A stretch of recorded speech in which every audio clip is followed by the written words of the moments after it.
sociopolíticas da nação, né? Por tudo que é de ruim no Brasil, ele centraliza. Eu acho que é meio complicado não falar nele. Eu acho que é, sobretudo, mais complicado ainda qualquer candidato, ou político, ou jornalista que não fale do Alexandre de Moraes. Quando a gente vê que alguém evita falar do Alexandre de Moraes, a gente tem que desconfiar dessa pessoa. Enfim. E você imagina que loucura, né? Eu sou o sujeito que fala do Alexandre de Moraes em todos os programas, que exorta os nossos políticos e os nossos jornalistas a terem coragem para falar sobre o Alexandre de Moraes, e quando chega o momento de eu fazer uma entrevista com um candidato importante à Prefeitura de São Paulo, que se posiciona como nome da direita em São Paulo, o verdadeiro nome da direita em São Paulo, o sujeito vira para mim e fala, não, só não pode falar de Alexandre de Moraes. Aí eu tenho duas alternativas: ou me suicido a minha integridade jornalística, ou eu sofro as consequências do cancelamento da entrevista. Olha, Então, é interessante, né, pessoal? A gente está fazendo de novo um react aqui, conversando sobre o que aconteceu em relação à entrevista do Paulo Figueiredo com o Pablo Marçal, que, aliás, é engraçado como eles estão mais ácidos, talvez porque o Pablo Marçal, segundo a pesquisa do Datafolha, a gente acha que as pesquisas, porque estou achando elas muito diferentes uma das outras, mas a última que saiu do Datafolha, o Marçal já figura ali no pelotão da frente, né? Já tá ali com parte técnico o Nunes e já ali pertinho do Boulos, quase todo mundo empatado ali, né? 23 e 21. Ele cresceu assustadoramente, cara. Eu tô dando uma olhada aqui porque eu quero entender melhor o que o Paulo Figueiredo tá querendo dizer, o Adriles, porque alguns deles já estavam falando há uns 2, 3 dias atrás, o Constantino, estavam falando bem até do Pablo Marçal. Agora, como ele não foi no programa do cara, eu acho que eles ficaram bravos. Eu queria que eles falassem o que eles querem ouvir. E aí o ponto que eu pego é o seguinte: o Marçal foi em uma pancada de podcast. Eu não sei nem o tanto de podcast que ele foi. Perguntaram de tudo pra ele. Basta você procurar na internet. Ele foi numa pancada de podcast. Tem os debates. A maior parte do que ele fala, eu assisti bastante podcast com ele e os debates todos. A maior parte do que ele fala é da cidade de São Paulo. É sobre os problemas da cidade de São Paulo e como ele acha que dá pra resolver. Nos podcasts ele tem mais tempo, porque vocês hão de convir comigo que em 1 minuto e meio, 2 minutos, é impossível você dar um diagnóstico e depois dar uma solução para qualquer problema da cidade do tamanho de São Paulo. Aliás, isso também era feito nas candidaturas, nos debates presidenciais, né? O cara tinha que responder em 3 minutos. Cara, isso é ridículo. Esse formato de debate já tinha que ser mudado há muito tempo. Eu gosto muito daqueles primeiros, lá no início, em 89, quando era mais fluido, quando um podia dar uma interrompida no outro, porque você precisa quebrar a linha de raciocínio do outro, às vezes, para ver como ele se sai. Senão fica aquela coisa engessada, bababá, né? Fica igual a Tabata lá, bababá, parecendo a mulher do Google, ou aquele discurso já treinado, né, por marqueteiros. Não é aquela coisa espontânea, como a gente viu o Marçal junto ali com o Boulos, quando dava aquela engalfinhada, porque é legal isso, uma hora ou outra escapa alguma coisa, você pesca alguma coisa. Agora, quando é aquela coisa engessada, é mais complexo. No debate fica muito difícil a pessoa conseguir desenvolver, né, um raciocínio em 3 minutos para falar, por exemplo, de segurança pública. É muito complexo. Eu acho que o formato do debate ele sempre favoreceu um lado, se é que vocês me entendem. Esse formato é muito bom para quem não tem conteúdo, leva um conteúdo decorado. E eu acho que não é isso que a gente quer ouvir. A gente quer ver o quanto preparado o candidato está, o quanto que ele aguenta pancada. E não ficar lá falando um monte de número, 70%, 3%, eles não tem tempo nem de pesquisar se aquela informação é real. Então acho que teria que mudar realmente essa forma que o debate o formato do debate, eu acho que deveria ser mudado. Mas aí eu percebo de novo, nesse comentário do Paulo, que de novo, eu acho que ele deveria ter aceitado, poderia falar na cara do Pablo, olha, a gente está fazendo a entrevista e eu não vou te perguntar daquilo que você pediu para não perguntar, mas eu vou te perguntar depois da entrevista, porque eu quero saber qual é a sua opinião. Tudo bem. Sem problema nenhum. Agora, muito me estranha, principalmente no caso do Paulo, que está nos Estados Unidos muito bem confortável, ficar questionando e chamar o outro de arregão que está aqui no Brasil. E se eu não me engano, o Pablo até falou, vem pro Brasil aqui. Vem aqui para dar sua opinião morando aqui dentro do Brasil. E, tipo, entendeu? Eu queria ver a resposta dele. Né? Ele está realmente preso nos Estados Unidos, ele não pode sair de lá. Então, ele deveria, já que ele fala que é tão corajoso, agora não dá, mas quando ele puder vir pro Brasil, aí sim ele dá a opinião dele dentro aqui do Brasil. Né? E como eu disse no outro vídeo, eu não vou ficar aqui repetitivo, vai falar com o senador e deputado, que eles que podem resolver. Não, falar do Alexandre de Moraes hoje no Brasil, Paulo, sobretudo nas eleições em que políticos se apresentam para dar cara a tapa e para saber quais são os problemas do Brasil, e o problema maior do Brasil é a ditadura do judiciário, é a ditadura do STF, falar... Adriles, pelo amor de Deus, mano, o problema maior do Brasil é falta de emprego, o problema maior do Brasil é falta de saneamento básico, o maior problema do Brasil é falta de saúde pública. Isso é o maior problema do Brasil. Só que talvez isso aí não alcance algumas pessoas que estão preocupadas com outras coisas. Esse é o grande problema no Brasil. Se para você, Adriles, isso é o maior problema do Brasil, então você vai de novo, vai lá, fala com os deputados e senadores e vê o que eles podem fazer. O fato é que nós temos que estar focados em problemas, coisas que vão mudar a vida do paulistano. Aliás, se é candidato a vereador, você devia saber disso. Você acha que o cara que está pensando em votar em você aí, está olhando a sua candidatura, ficou triste agora? Porque falou, cara, o cara só pensa nisso. Você mesmo falou que você só fala do Alexandre de Moraes. Meu Deus do céu, tem que fazer terapia, cara, não é possível. Porque tem um monte de problema em São Paulo, mas um monte. O Alexandre de Moraes é uma obrigação moral. Diz para qualquer profissão que mexa com comunicação e com coisa pública, de jornalista, influenciador, a político, a candidato a vereador, candidato a prefeito. Você tem obrigação moral de falar do Alexandre de Moraes. É uma espécie de divisor de águas de caráter da pessoa. Não adianta você querer se colocar como um gestor, não adianta você se colocar como um homem que vai resolver os problemas da cidade, no caso das prefeituras do Brasil, se você não resolve o problema de gente sendo torturada, sendo presa, sendo arrastada, sendo censurada, tendo suas contas bloqueadas. O que o Pablo Marçal tem a ver com isso? Quem que incentivou essas pessoas a terem essas atitudes? Então você desculpa, você não pode falar que ele tem obrigação moral. Ele tem uma obrigação moral de mostrar pra ele que ele fez. Que ele é um puta de um gestor. É isso que ele tem que fazer. Você fez? O que você tem para apresentar de concreto para a população? E não filosofia, leu 1.400 livros. Não. Não. De concreto, que nem ele. Olha, eu fiz na África um trabalho assim, assado. Fui lá no Rio Grande do Sul. Você foi, Adriles? Você foi lá? O Paulo não vou perguntar porque ele não é do Brasil. Você foi, Adriles? Você foi lá pôr o pé? Se foi, ok, fala aí, tá? Comenta aqui no vídeo. Show de bola. Se você foi, ó. Mas se você não foi, ele foi lá pôr o pé na água, com risco de pegar doença. Foi lá resgatar gente. Botou o patrimônio dele à disposição das pessoas para poderem resgatar pessoas, levar mantimento para lá, não vou ficar repetindo os números aqui. Então ele está mostrando um caminho, o que ele é capaz de fazer com o dinheiro dele, imagina o que ele pode fazer com o dinheiro da população, que é o dinheiro da população. É isso que as pessoas querem ouvir, Adriles. É isso que as pessoas querem ouvir. Elas querem ouvir, inclusive, dos candidatos a vereador. Que leis que eles vão estar preocupados sobre o que eles vão falar lá na Câmara e como eles vão ajudar o prefeito a realizar obras que são de extrema importância. Esta eleição, Adriles, ela não é nacional. Vocês nacionalizam tudo, cara. Essa eleição é prefeito, é municipal. Como eu já disse, eu moro no interior aqui de São Paulo. A galera não tá querendo saber disso. Eu tô andando nas ruas. Eu estou andando nas ruas para saber, eu converso, eu gosto de política, eu falo de política, e eu converso com as pessoas querem saber. Quando é que a calçada da rua tal vai estar melhorada? Quando é que vão cortar o matinho que está crescendo? Tapar o buraco, tirar isso aqui na minha cidade tem vazamento de água que é um caramba. As pessoas querem saber isso. Porra. Tendo suas vidas arruinadas, isso não é ser gestor, não é ser candidato a ser gestor. Isso é ser candidato a ter um mínimo de humanidade, de tocar o dedo na ferida de uma ditadura que está aí escancarada, não só para o Brasil, mas como para o mundo. O mundo hoje toca no nome do Alexandre de Moraes. Provavelmente eles vão falar isso, mas eu vou me adiantar aqui. O que é ser gestor? Então, quer dizer, se outro candidato foi dar entrevista para o Paulo Figueiredo e falar do Alexandre de Moraes, ok, ele pode ser de esquerda, ele pode ser um candidato que apoiou o Fecha Tudo aqui, pode ser o fiel soldado Dória, tudo isso ok, mas o Pablo Marçal não quis ir no Paulo Figueiredo e não falou do Alexandre de Moraes. Pronto, não presta. Aí vocês vão começar a descer o rei no cara. Porra, gente. Porra.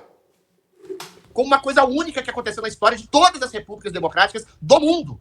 Aqui, infelizmente, colocando uma espécie de previsão mefistoférica do Rui Barbosa, quando ele dizia que a pior das ditaduras é o judiciário, é o único país hoje entre as democracias ocidentais do mundo que criou uma ditadura do judiciário, que é a pior de todas.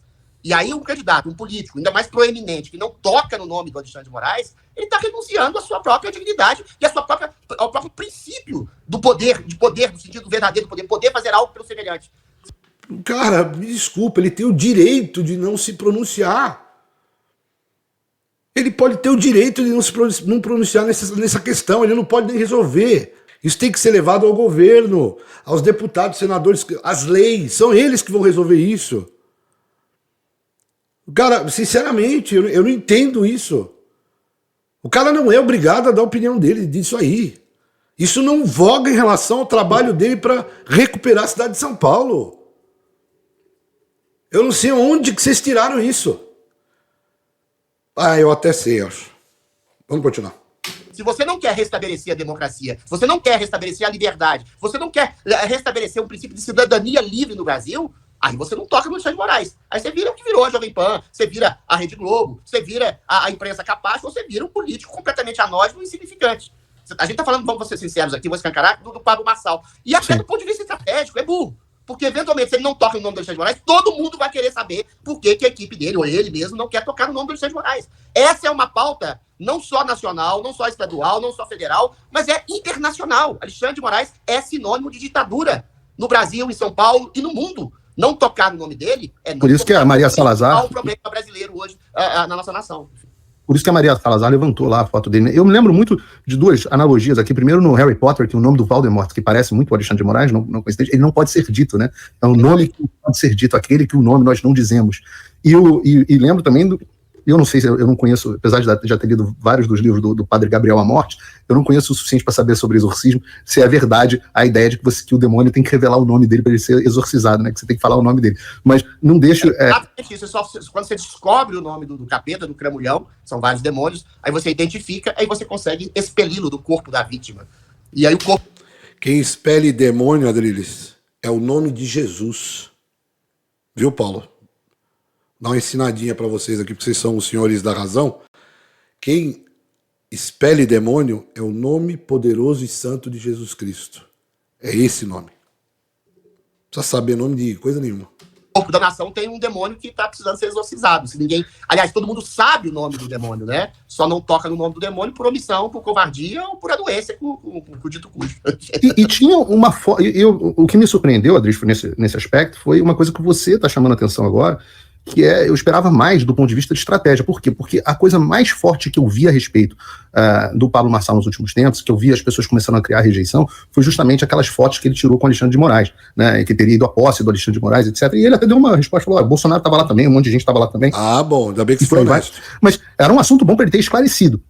Quando ele, que é uma pessoa que... Mas ele esclareceu, tava todo mundo lá. Ué, tava todo mundo lá. Inclusive o Bolsonaro. Que domina a internet, domina a narrativa, etc, se coloca numa posição onde ele perdeu o controle da narrativa, né? Ele se coloca numa posição de todo mundo tá falando, é impressionante, uma avalanche no Twitter, todo mundo falando, eu fui lá no perfil dele, todo mundo lá chamando ele, Pablo Marçal arregão, Pablo Marçal arregão, Pablo Marçal arregou, Paulo Figueiredo arregou com o Alexandre, e isso virou o grande tema, e ele vinha num momento muito grande. Eu não sei o quanto que isso vai afetar a campanha dele, mas certamente não é positivo, né? Para um cara que domina tanto assim, storytelling, redes sociais, narrativa. Cara, é o seguinte, a gente... Pergunta que tem que falar pro Paulo Figueiredo, vamos ver, né? Ele falou que todo mundo tá comentando, porque, todo mundo viu ele falar isso, e o Paulo Figueiredo falou, pronto, nossa, né? Tudo bem, vamos a ver, vamos aguardar. Mas você acha que isso ajuda quem, Paulo? Você que é de direita, você minar o Pablo Marçal, vai ajudar quem? Essa é a minha pergunta. O que se chama de bolsonarismo, não só bolsonarismo, mas direita, conservadora, liberal, cristã, de São Paulo, a gente estava órfão, ainda tá, né? Órfão de um candidato. Todo mundo sabe que o candidato impector do Bolsonaro e o candidato impector seu, meu, de todo mundo que tem um princípio de visão ou mais liberal, mais conservadora, mais direitista, que seja, ou menos de esquerda, era o Ricardo Salles. O Ricardo Salles foi alijado do processo pelo próprio PL. Ninguém quer, em sã consciência, votar no Nunes. Você próprio PL, Adriles, por que você não fala o nome do Valdemar da Costa Neto? Você fala do Alexandre de Moraes e você não fala do Valdemar da Costa Neto?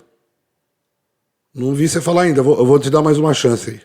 antipragmáticos aqui. E o Marçal estava pegando, ainda está pegando, não sei o que vai acontecer daqui para frente, boa parte, ou a maior parte, aliás, da fatia do eleitorado de direita em São Paulo.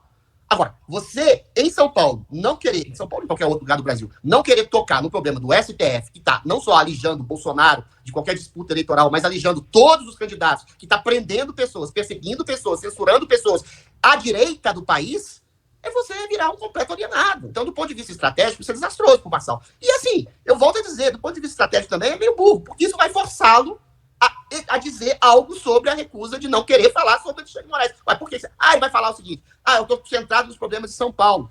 Tá, querido, mas São Paulo, como ele mesmo disse, o Pablo Marçal, é uma cidade do tamanho de um país, são 12 milhões de habitantes, é uma cidade que espelha o melhor do que aconteceu em termos de empreendedorismo, de liberdade, de cultura, de educação, de gastronomia, de turismo, do país. Ou seja, São Paulo é uma representação do país. Isso, inclusive, é o que me motivou a ser candidato. Depois a gente vai falar disso mais tarde.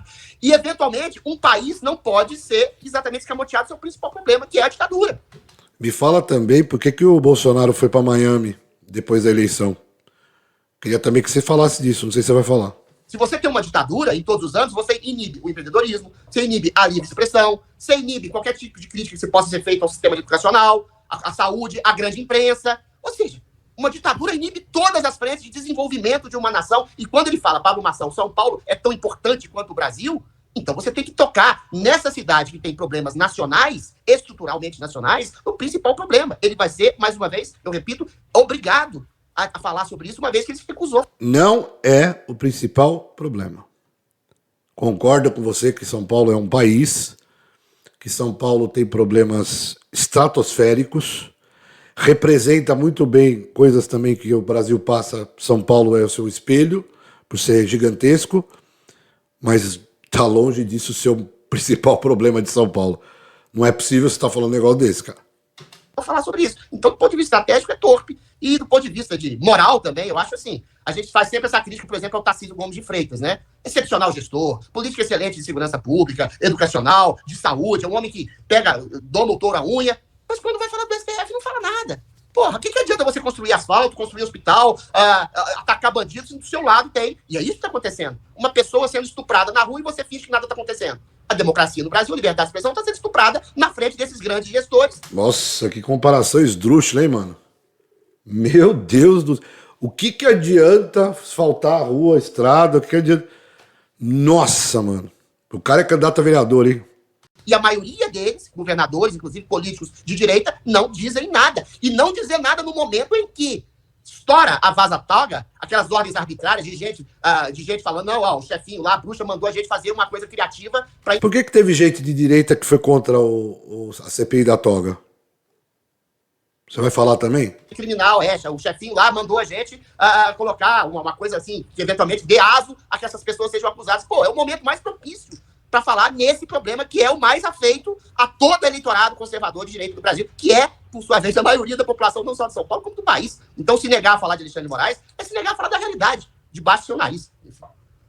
Eu absolutamente concordo com você. Eu tô cansado de ver. É muito fácil ser Tigrão com o Boulos e ser tchutchuca do Alexandre de Moraes.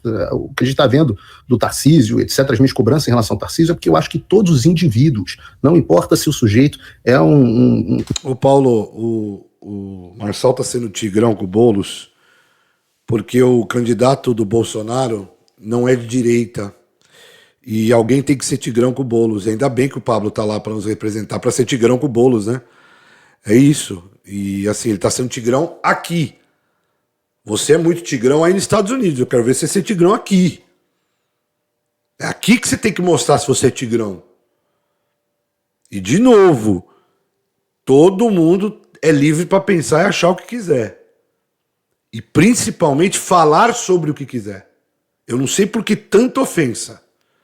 Que adianta, que nem deram exemplo, o Bolsonaro foi aí te dar entrevista, não falou nada, não disse pra não... Mas, quando você tocava em alguma coisa, você falava, não, isso aí eu não vou falar, porra. Isso aí eu não vou falar, não. Porra, eu sei que minha imitação é uma bosta. Mas, meu, é a mesma coisa, porra. O Pablo é aí, não, disso eu não vou falar. Porra, simples assim, mano. Pode ter certeza, pega aí a entrevista, você mesmo falou. Que tinha coisa que o Bolsonaro achava melhor não falar. E tem coisa que o cara não sente confortável em falar, talvez, não sei. É que eu não consigo dar tanta importância pra isso, cara. Com tanto problema que São Paulo tem, mano. Vocês estão preocupados com São Paulo, vocês dois aí mesmo? Vocês estão preocupados com São Paulo? Com as pessoas que estão passando necessidade? Estão ou não? O Tarcísio ter falado ou não do Alexandre de Moraes, ele deixou de construir uma calçada, ele deixou de fazer uma ponte, ele tá deixando de mexer e de trabalhar e de ser o baita gestor que ele é? Também não concordo com o Tarcísio da posição dele em relação ao Marçal. Não concordo. Não concordo do Tarcísio apoiar o Nunes, sendo do Republicanos. Não concordo. Agora, isso não quer dizer que ele não é um baita do gestor e tá fazendo muito bem para o estado de São Paulo. Tá ótimo. Vamos ver até o final como vai ser. Até o momento que eu gravo esse vídeo, ele tá cumprindo. Agora, para vocês não é suficiente. Ele precisa falar mal do Alexandre de Moraes, cara. Cara, terapia, mano. Correndo, hein? Um profissional liberal, é um motorista de táxi. Todo mundo tem que, no limite das suas possibilidades, se colocar e se levantar e se opor a uma ditadura. Quando a pessoa se coloca, e o Solzhenitsyn, né, fala tanto sobre isso, sobre como... Ô Paulo, o frentista, o motorista de Uber, o vendedor, o administrador, o gestor, quem que você quiser, quem você quiser falar de profissional liberal, quem você quiser, eles já se levantam contra a ditadura. Sabe como? Votando em seus representantes. É assim que você se levanta contra a ditadura. Participando da festa democrática, que é o voto. Defendendo a democracia, votando. É isso que as pessoas fazem. Agora, não adianta a pessoa votar no cara e o cara chegar lá e não fazer nada, mano. Se você tem um incômodo com alguma situação e o cara chega lá e não resolve o problema pra você, que você acha que tá ruim, aí é um problema do seu candidato. Mas a maior luta nossa contra a ditadura é o voto, cara. É votar correto, é votar ciente. E cobrar. Cobrar quem realmente tem que ser cobrado. Esses caras que você tem que cobrar. E eu tô achando que... Eu tô aqui fazendo esse vídeo porque eu tô achando um exagero, cara. Sinceramente, um puta de um exagero. Um mimimi do cacete. A União Soviética só se tornou a União Soviética por conta do comportamento individual. Não foram só os tiranos, foram aqueles que foram coniventes com os tiranos também. União Soviética, União Soviética. Eu vejo numa pessoa tão poderosa, cheia de riquezas, etc., como o Pablo Marçal fazer uma coisa dessa. Eu confesso para você que é, sem dúvida nenhuma, uma decepção muito grande. Eu cobro isso das pessoas, não adianta. Você e eu, a gente cobra do Bolsonaro uma postura, né, por conta da liderança que ele tem, e muitas vezes as cobranças são duras, e aí quando chega agora na hora do Pablo Marçal, realmente foi um banho de água fria, porque eu tinha real curiosidade de saber se ele era um oportunista ou se ele era se ele é realmente alguém que represente um futuro para um espectro de político da direita no Brasil. Então, eu queria muito perguntar a ele sobre várias coisas, perguntar a posição dele sobre temas como aborto, arma, drogas, urna eletrônica. Queria perguntar para ele sobre a posição dele, claro, em relação ao que está acontecendo agora com a Vaza Jato do Xandão. Ô Paulo, vamos usar um pouquinho a cabeça? Não precisa usar muito não, um pouquinho. Se ele, Pablo Marçal, em 22, sentou com o Bolsonaro, porque ele saiu, né? Os caras estão usando aí o vídeo dele falando mal do Bolsonaro, tal, do Lula, que era a mesma coisa, tal. Ele ia sair candidato a presidente, não deixaram. Então ele estava fazendo a vez dele, ele era a terceira via, né? Ele estava fazendo a vez dele. O Bolsonaro era candidato, o Lula era candidato, ele era o terceiro cara. Queria ser o terceiro cara. Aí ele sentou com o Bolsonaro, resolveu a parada, falou, ó, é isso. Aí o cara deu lá a medalha dos 3i lá pra ele, tomaram café, conversou, resolveu a parada. Ele vai, investe, que aliás está na rede social dele agora, tá, gente? Quem quiser ir na rede social do Pablo Marçal, ele pôs um textão sobre isso. E eu tinha falado isso no outro vídeo, hein? Acho que o Marçal assistiu. Acho que o Marçal assistiu meu vídeo. Mas eu tinha falado do vídeo. Ele foi lá e botou 100 mil reais na campanha do Bolsonaro. Foi lá e ó. Até eu falo meio assim, né, no vídeo, né? Falo, o que o Nunes fez por você, Bolsonaro, pra você estar apoiando o Nunes e não o Marçal? Marçal foi lá e ó. Sem manga. Sem manga na campanha dele. Aí, fora isso, ele foi lá e ajudou, tá? Ele até descreve bem lá no texto. Foi lá e ajudou no marketing e tal. Gravou, parece que 800 vídeos. Mano, fez todo o trabalho de cara, é uma fera nisso, em 22. Bom, Paulo Figueiredo, minha pergunta. Se ele apoia o Bolsonaro, quais os tipos de pauta que você acha que o Pablo Marçal defende? Se ele foi ajudar o Bolsonaro. Você sabe as pautas do Bolsonaro, não sabe? Você já entrevistou ele. Se ele não fosse a favor da maioria, pelo menos esmagadora das pautas do Bolsonaro, ele teria ajudado o Ciro Gomes, ou teria ajudado o Lula, não. Ele foi no Bolsonaro. Bolsonaro, entendeu? Então você já sabe as pautas dele. O que eu acho que você deveria fazer, que você falou aí, a sua parte jornalística, o que eu faria, por exemplo, é que eu sou pequenininho, ninguém quase me escuta, infelizmente, quem sabe um dia. Mas o que eu faria, o bobão aqui, se o Pablo Marçal me desse a honra de entrevistá-lo, eu ia falar: Pablo, o problema de São Paulo é esse aqui, o que você pensa sobre isso? Conta um pouco a tua história, por que você veio para a política, o que a gente pode fazer com a saúde pública, o que a gente pode fazer com a educação, quais as tuas ideias, essa questão do teleférico, como vai ser esse cinturão, dá mais ou menos uma ideia, muita gente não está entendendo, essa questão de virar no sinal vermelho, como vai ser a questão da faixa de alta velocidade na marginal, vai ter o Corujão de novo, como que você vai fazer esse negócio todo? Essas seriam perguntas que eu faria, entendeu, Paulo? Porque as outras eu acho desnecessário, porque eu sei que ele apoiou o Bolsonaro, malandro. Simples assim, pô.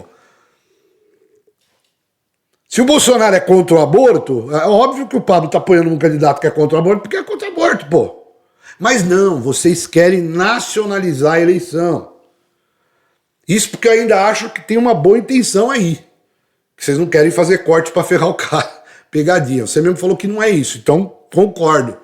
Tô aí, ó, tô acreditando em você. Agora, se você começar a fazer campanha contra o Pablo Marçal a partir de agora, que ele não foi aí no seu programa, aí eu já vou ficar meio preocupado. Imagina se eu fosse ficar preocupado com o Pablo Marçal, porque ele não veio no meu podcast. Eu tenho um podcast, sabia? Então, imagina, se eu for ficar bravo com ele, porque eu sou pequeno, né? E tá tudo bem. Ué. O que me interessa é alguém que vá lá e ajude a minha terra, o meu São Paulo, a crescer e ser pujante e gigante novamente, como sempre foi. É isso que eu estou interessado. Galera, é isso aí, tá? Não vou tomar mais o tempo de vocês. Falei um pouquinho desse vídeo que eu vi. Realmente o pau vai comer agora, né? O Pablo Marçal encosta definitivamente no pelotão da frente. Vai tomar porrada, vai tomar cacetada, como eu disse. Também disse dessa direita que está fazendo isso, que eu ainda não defini se é uma direita ou direita fake. Mas com a Marina Helena eles não falam nada porque ela está lá atrás, porque senão ela estaria tomando pancada também. E também nenhum deles indicou ela. Olha que coisa interessante. O PL com Bolsonaro tirou o Salles, tirou a Marina Helena, não quis fazer nenhum acordo com ela, nada, para ela sair candidata, fazer uma frente ampla da direita. Então tirou o Salles, tirou a Marina Helena, tirou o Pablo Marçal. O que é isso, cara? O que está acontecendo com a direita? O que está acontecendo? Quando nós vamos... Eu vou deixar para você aí pensar, quem está em casa e que me deu a honra de assistir esse vídeo até aqui. Muito obrigado por você estar aqui, tá? Muito obrigado mesmo. Mas é para você refletir. O que está acontecendo com a direita? A direita, ela é uma pessoa ou ela é um movimento, um pensamento, uma forma de ver a vida? Comenta aqui embaixo, tá? Valeu, tchau!